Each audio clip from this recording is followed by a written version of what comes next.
today's film. Skateboard. Skateboard. A movie that defies gravity. On a skateboard. It's a very interesting movie, kind of in the vein of Bad News Bears or Fast Break. or The Mighty Ducks. Or, any other ragtag misfit sports movie with a hapless coach at the helm. And when you say hapless, what you mean is disheveled, greasy and angry. Alcoholic.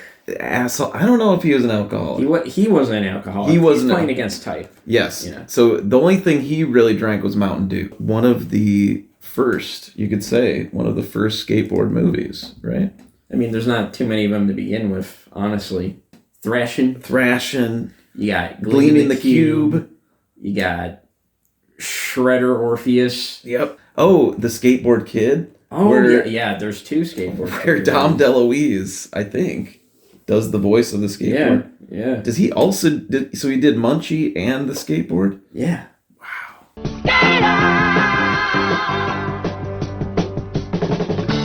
This was very early, 78. So we're talking the bare beginnings of skateboarding. So a lot of it doesn't resemble what you'd consider today when you think of pro skating. Yeah, there's a lot of just jumping over limbo sticks. Say duet, move. What's been a magnificent stuff, ladies and gentlemen, let's hear it! So we have Alan Garfield as the sleazy dude that owes money to a bookie, and we're just introduced to him as a complete scumbag idiot. Come on, baby. Come on, let's just make it up there one more time, honey. Come on, baby. Come on. And he's driving down the street, and these skateboarders just ride by him. One particular skateboarder, Tony Alva, who is very well-known skateboarder, apparently. And he jumps over Alan Garfield's car, and he's like, "Hey, what the hell?" But coincidentally, at the same time, he's talking to this bookie who's like, "I don't want to have to break your feet." Jesus, crazy kids. I've never seen anything like that. Jesus. It seemed like every movie that was coming out around this time, or at least for the next 5 years, somebody had a bookie that they owed money to. So he's talking to his bookie, and then he realizes The youth market. he could make money with the youth market. So he tells his bookie guy that, he'll have his money somehow. He thinks he's going to make money out of this. So then immediately he decides, I think he goes and does some other stuff, but then he goes back to where he met the kids. Yeah. On the same street where he ran into them. He's just like, "Oh, I'll run into him again." Well, what about you kids? Can you do stuff like that? We're all into different things. Yeah, like what? Like freestyle. handstands, nose wheelies, 360s. Yeah? So Manny gets all the kids into his van, lures them into the van by offering them money and beer. And it's like, "I'm gonna make you so much money." He takes them to dinner, and he's like, can one of you kids cover this? Well, he says he's gonna take them out, and then he asks them for money because he doesn't have any. Hey, are you guys sure he's legit? Hey, I thought he was kind of weird at first, but it's gonna be okay. Hey guys, I had some really good vibes from Manny. He's gonna be hot. Good team. Right. Dennis, please, skateboard over there. Come on, huh? Listen, I'm a little short. Could somebody loan me $1? And then they have Pepsi and oysters. Yes, which is pretty great. And it's some bold beginnings for sure. And then they upgrade from a sick van to a beat down school bus. Yes. Dennis, would you please, Dennis, come on, don't practice on the bus. Don't skateboard on the bus, for God's sake. Obviously, these kids are not actors, and they're just kind of like the interactions with Manny, and them. Everything is very realistic in this movie, which is kind of a nice way of putting that they didn't really have time to really feel out the scenes. Yes, and also it was kind of, I think the script was just kind of slapped together at the last minute. We understand that once they secured the money to film the film, they had 60 days to get the script ready, which there was not a script ready at the time they secured the money. So Dick Wolf wrote the script for Skateboard in 60 days. So I can understand why there's a lot of people talking over each other and a lot of, yeah, man, whatever, man. It's, you know, it's rad. Yeah. It's so, don't be so uptight. Hey, the kid is in training. You giving him beer? Finish it, right? He should be directing traffic. Finish it, all right? Let's go. No, get off the beer. It definitely felt like a Robert Altman film, but it was, at the same time, it was a cheesy, over-the-top, Mighty Ducks type film at the same time. Yeah. But it's also a drama, but Manny is supposed to be the comic relief, but he's also, like, really a bad person. Stop screwing around, huh? You know what I mean? Stop screwing around. Come on, hot dog, on the train. Come on. Hot dog, come on. Oh, Shirley Temple, get on the bus. He owes all this money to the mob, doesn't know how he's going to pay it back, but he's going to exploit these kids so that he can get his money back. It's just insane. That's the plot of the movie, basically. He trains these kids, I guess, even though he doesn't know anything about skateboarding. So he's like, yeah, come on. He's doing jumping jacks with them. Yeah, he's doing jumping jacks with them. He's doing sit-ups with them. He's training them and yelling at them a lot. Oh my God. Eventually, one of the kids falls down and is, like, actually hurt. And he's like, okay, maybe I should get somebody else to work with me because all I do is yell at them. And so he gets Millicent Broderick to help him, who is a nurse, I guess. And those two have some nice scenes together. I'm good with kids. I like children a lot, especially teenagers. I'm very good with teenagers. I don't know what to take you serious. I hope you're not too good with them. Huh? Millicent Broderick, who's played by Kathleen Lloyd, who is also in The Car. What evil drives the car? She's also supposed to keep an eye on two of the kids, which they're like probably screwing, or they are screwing. Because at one point, Manny comes up to one of the kids and he's like, It sounded like King Kong in here last night. What are you guys doing? So that's happening. While along with, you know, all this training and all this, like, you know, getting together, getting ready for this big skateboarding competition, which thankfully is going to make Manny the money that he needs before he's murdered or gets beaten up or something. He does get beaten up though at one point. Yeah, he gets socked right in the eye. And he's like, oh, my eye. And me personally, I was like, good. Listen, why don't you just tell Solly you beat me up? Yeah, why don't I just tell Solly I beat you up? My eye!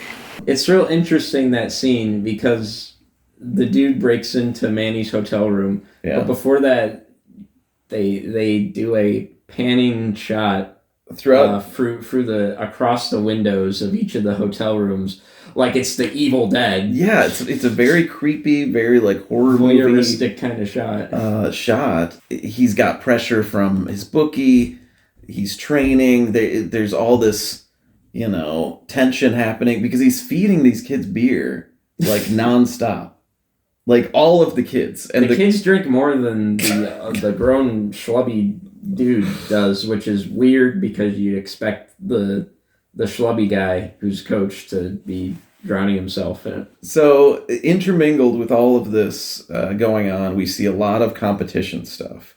And this is where we're kind of like seeing how in its sort of adolescence skateboarding was, or at least from what we saw, because like the competitions, a lot of them would be like in what were those? They're like gymnasiums or rec centers. And there was like not a lot of room, And so they'd have to do very like smaller stunts.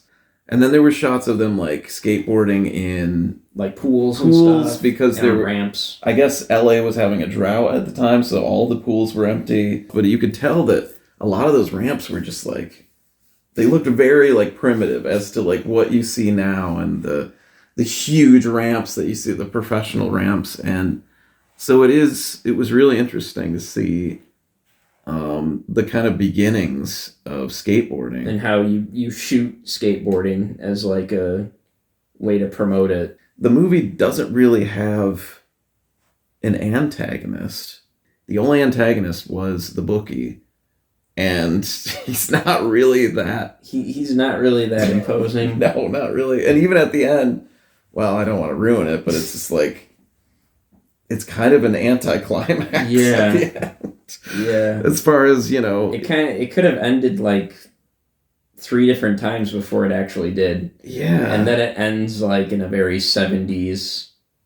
Skateboard was filmed in front of a live studio audience kind of way. Exactly, and with freeze frames over the credits. It kind of skated along pretty well. One thing I fucking could not stand in this movie are the songs. I'm going to say the songs because the music, I think, was okay, probably. But it's not skateboard what you think. No. There's no JFA or Dr. No or, you know, Agent Orange. It's so bad. It's like 70s like disco almost. It's I don't know what you would call it, just like the smooth sounds of the 70s to skateboard music, and it's just so horrible. Now you think you can see me, and you look through my eyes. You belong to another world, see your disguise.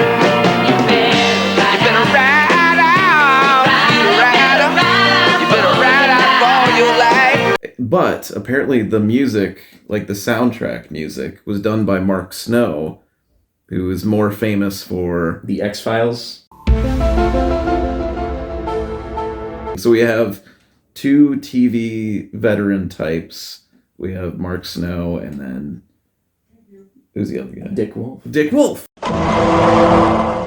Also, I guess there was a song by Jefferson Airplane or maybe it was Jefferson Starship and Dr. John in there. Okay. I couldn't point out what they were. Either way, I did not like the songs. And maybe that's just a personal thing, and, you know, you might like it if you see it. It's not circle jerks. I don't know. At least in my head, you kind of mix skating with kind of punkish type music, you know? But, like, neither of those really had gotten their start yet. What do you think? Do you recommend? I think this is a fun, like, time capsule just to, like, you know, you see LA in the late 70s, you hear the hokey music, the weird way they filmed all the dialogue scenes where people are just talking over each other, and I just wonder how much of it was ad-lib. They look terrific on you. We look gay.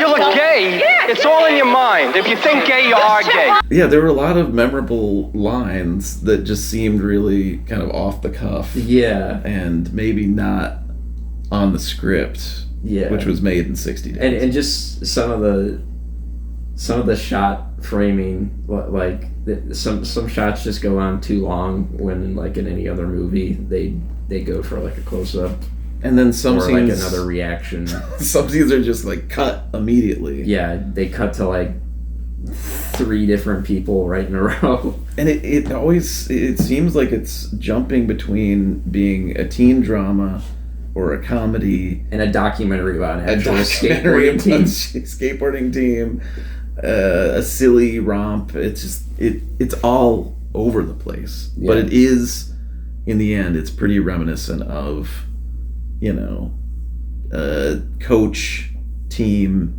Cool Runnings. That's another one. Yeah. But I would say I liked it. Yeah. Apparently, they remastered the film a couple years back for its 45th anniversary. I like to see that Blu-ray, because while this VHS actually looked pretty great, except for sometimes it would randomly drop out. But I like that. I think they were trying to do the airplane thing with this. You know how the plane is twisted around? Oh, yeah. So I think this came out before Airplane. Oh, really? 78. So they did it first? Yeah, I guess so. I had never heard about it before Alex brought it over, but it was good. It reminded me of Rad. It reminded me of Thrashing a little. A little bit of Thrashing. But it was its own original kind of movie. Yeah, it has its own vibes. But it's nothing like the Skateboard Kid. I'm back, and I'm ready to roll. Yes, that's the Skateboard movie. Skateboard the movie. The movie that defies gravity. Many of the stunts in Skateboard were difficult and dangerous. Take a tip from the pros. Know your ability and don't skate beyond it. Always use good safety equipment and maintain it. Shoes, elbow pads and knee pads, gloves, and either a light freestyle helmet for flatland riding or a solid helmet for bank, park, and downhill riding.